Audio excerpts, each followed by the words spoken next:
Milton Samaddar চলে গেল এবার কোথায়? তিনি নাকি মানবতার ফেরিওয়ালা।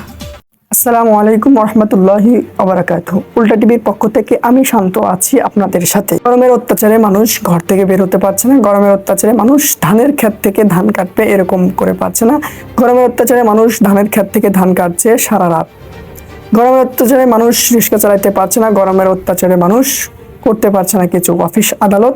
গরমের অত্যাচারে মানুষ স্কুল প্রতিষ্ঠান বন্ধ, ছাত্রছাত্রী যেতে পারছে না স্কুলে। এই গরমের অত্যাচারে মিল্টন সমাদ্দারের গোপন তথ্য হয়ে গেল ফাঁস যমুনা টিভিতে। আমি উল্টা টিভির পক্ষ থেকে কিছু বলি তাকে।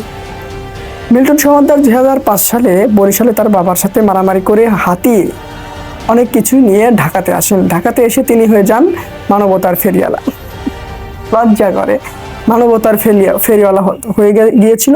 অনেক বছরে তিনি মানবতার ফেরিওয়ালা হিসেবে মানুষের পাশে কাজ করেছেন। তিনি নাকি দান সৎকা মানে মানুষের কাছ থেকে নিয়ে গরিবের পাশে দাঁড়ান। মূলত সব ছিল ভুয়া। তিনি কিছু টাকা দিয়ে, কিছু অর্থ দিয়ে মানুষের ভালো ভালো জায়গা জমি তিনি হাঁকিয়ে নিতেন, যেভাবে ছিনিয়ে নিতেন মানুষের কাছ থেকে তার দলবল নিয়ে হুমকি দিয়ে। তার হুমকি দিকে সবাই ভয় করত। তিনি হচ্ছেন মিল্টন সমাদ্দার। গোপন তথ্য সব কিছু ফাঁস হয়েছে। সবাই তার শাস্তি চাচ্ছে, অনেক ভালো শাস্তি চাচ্ছে। অনেক ভালো বলতে শাস্তি চাচ্ছে, তাকে এমন শাস্তি দেওয়া হোক তিনি যেন মানবতার ফেরিওয়ালা থেকে বের হয়ে আসতে পারে। আমরাও সবাই দোয়া করি তিনি জানি মিল্টন মিল্টন সমাদ্দার মানবতার ফেরিওয়ালা থেকে জানি বের হয়ে আসে। তিনি আর মানবতার ফেরিওয়ালা নাই।